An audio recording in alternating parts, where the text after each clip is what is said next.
Naam, mtazamaji, huwa nakuambia kila siku, huenda Mwenyezi Mungu mwenyewe yupo upande wa Tundu Antipas Lissu. Tundu Lissu amepokea utetezi mwingine mzito akiwa gerezani nyuma ya kuta za Ukonga, Dar es Salaam leo. Chadema waibua taarifa mpya usiku huu kumhusu Tundu Lissu. Wamemshambulia Samia Suluhu na tume ya uchunguzi ya matukio ya Oktoba mwaka jana inayoongozwa na aliyekuwa Jaji Chande. Wameuliza swali gumu: kwa nini tume hiyo ya Samia Suluhu haijazungumzia suala la Tundu Lissu kabisa katika matokeo ya uchunguzi huo, licha ya Tundu Lissu kushtakiwa kinyume cha haki na kwa uongo? Like video hii kisha subscribe, alafu niambie unanisikiliza na kunitazama ukiwa wapi. Kama upo nje ya nchi niambie uko taifa gani, na kama upo humu katika taifa letu la Tanzania niambie unanisikiliza na kunipata vizuri ukiwa mkoa au maeneo gani.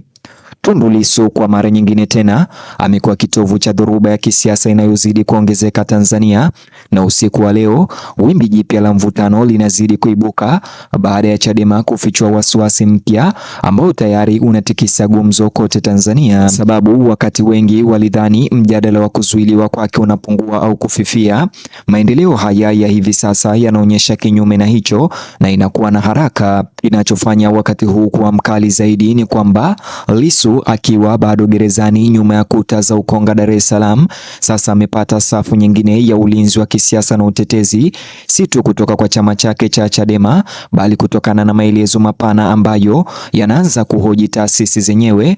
Na hapo ndipo mambo yanaanza kuwa magumu, kwa sababu hapa ni suala ambalo sasa linazua taharuki. Chadema wameibuka na kuhoji kwa nguvu zote kwa nini tume rasmi ambayo iliundwa na Samia Suluhu kuchunguza machafuko ya Oktoba mwaka 2025 haikushughulikia au kuzungumzia katika matokeo yake kabisa kuwekwa kizuizini kwa Tundu Lissu, na kwamba ukimya kwa mujibu wa chama hicho cha upinzani si uangalizi tu, ni jambo la kina zaidi, jambo ambalo wanaamini linaweza kuashiria uwajibikaji wa kuchagua.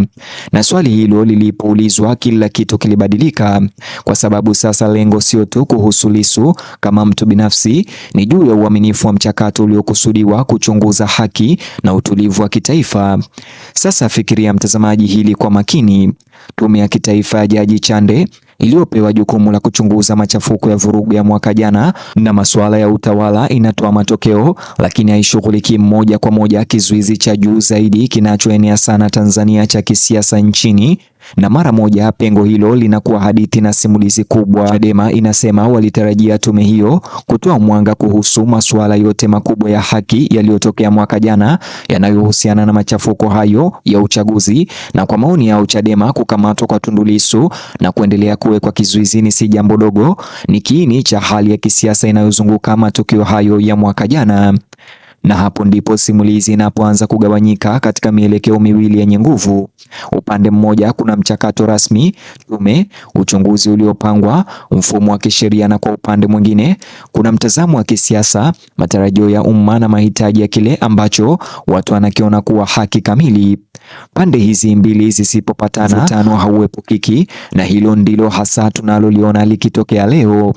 Kwa sababu Chadema hawaonyeshi kukatishwa tamaa tu, wanatia wasiwasi zaidi. Wanauliza iwapo kweli haki inaweza kusemwa kuwa imechunguzwa ikiwa masuala fulani yakiachwa kabisa na tume ya uchunguzi. Na swali hilo lina nguvu kwa sababu linapita zaidi ya kesi moja, linagusa imani kwa taasisi za kitaifa, na mara tu uaminifu unapokuwa sehemu ya mjadala, mazungumzo yanakuwa makubwa zaidi kuliko ripoti yoyote moja. Sasa mtazamaji, tuchambue kile Chadema wanachokisema, ama wanajitetea kuwa haki haiwezi kuchagua, kwamba huwezi kuchunguza machafuko, vurugu na masuala ya haki huku ukiacha kesi inayoashiria mvutano huo wa kisiasa wa hali ya juu.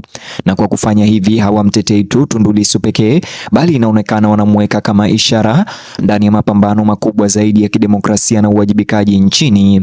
Lakini hapa ndipo utata unapozidi, kwa sababu wengine wanasema kwamba tume zinafanya kazi ndani ya mamlaka maalum, na kwamba si kila suala linaweza kuingizwa katika ripoti moja, na kwamba masuala ya kisheria, hasa yale ambayo tayari yako mahakamani, yanaweza kuanguka nje ya upeo wa uchunguzi huo wa tume hiyo.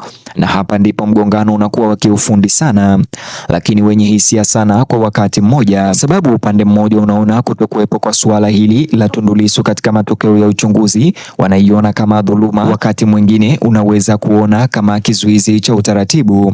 Hata hivyo, sasa fikiria mtazamaji, wakati wa majibu haya inakuja wakati ambapo nchi bado inashughulikia matokeo ya machafuko ya mwaka jana, bado inatafakari juu ya utawala, bado inajadili mustakabali wa ushiriki wa kisiasa. Na katika mazingira hayo, swali hili linaanzishwa: kwa nini swala hili kubwa la Tundu Lissu halikushughulikiwa katika tume hiyo na matokeo yake? Ni swali ambalo haliangalii nyuma tu, bali linaelekeza mbele, kwa sababu linapinga jinsi michakato ya siku zijazo itakavyoweza kushughulikiwa. Na hii ndio sababu wachambuzi wanasema hii inaweza kuunda mazungumzo ya kisiasa kwa miezi ijayo, kwa sababu ripoti kuu inapoulizwa inafungua mlango wa uchunguzi zaidi, mjadala zaidi, na uwezekano na mahitaji zaidi ya ufafanuzi au uchunguzi wa ziada. Wakati huo huo, umma mpana unajibu kwa njia tofauti. Wengine wanaona msimamo wa Chadema kuwa ni changamoto ya lazima kuhakikisha uwajibikaji, wengine wanaona kuwa ni msimamo wa kisiasa unaolenga kuweka suala hilo hai, na mgawanyiko huu wa maoni ndio unaofanya hadithi hii kuwa ya nguvu isiyotabirika na ya kuvutia sana, kwa sababu mwishowe hii sio tu kuhusu kile kilichoandikwa katika ripoti, ni kuhusu kile ambacho watu wanaamini kwamba ripoti inawakilisha: haki, ukamilifu au kitu kinachokosekana. Na mara imani inapopungua kwenye mlinganyo kama huu, mazungumzo yanasonga zaidi ya hati hadi hisia za umma. Na hisia hiyo ina nguvu kwa sababu inaathiri jinsi watu ama Watanzania wanavyotafsiri kila maendeleo mapya, kila kauli, kila jibu, na inaunda mazingira ambayo maamuzi ya kisiasa ya baadaye yatafanywa. Kwa hivyo tunapotazama hili likitokea, swali moja linaendelea kujirudia zaidi kuliko mengine: sio tu kile kilichojumuishwa katika uchunguzi, lakini kile kilichoachwa nyuma, na kwa nini? Na hadi swali hilo lijibiwe na serikali au tume hiyo kwa njia inayowaridhisha watendaji au upinzani wa kisiasa na umma, hadithi hii itaendelea kukua, kubadilika na kutawala mazungumzo katika mitandao ya kijamii Tanzania.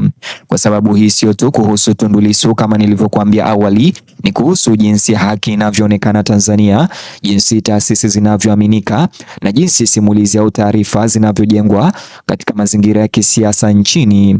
Na ndiyo maana hata usiku wa leo, huku mitikio mipya ikiendelea kujitokeza, jambo moja ni hakika: simulizi au taarifa hii iko mbali na kumalizika leo. Ni kuahidi tu mtazamaji ya kwamba tutarudi tena baadaye na taarifa zaidi kuhusiana na yale mengine ambayo Chadema imezungumza kuhusiana na swala hili la Tundu Lissu na swala hili la tume hiyo ya uchunguzi, na wamezungumza mengi kuhusiana na tume ama matokeo haya yaliyotolewa na Jaji Chande kuhusiana na uchunguzi uliofanyika na tume hii iliyoteuliwa na Samia Suluhu. Ni hayo tu mtazamaji, kutokana na taarifa ama video niliyokuandalia, lakini ningependa kusikia mtazamo wa maoni yako kuhusiana na swala hili.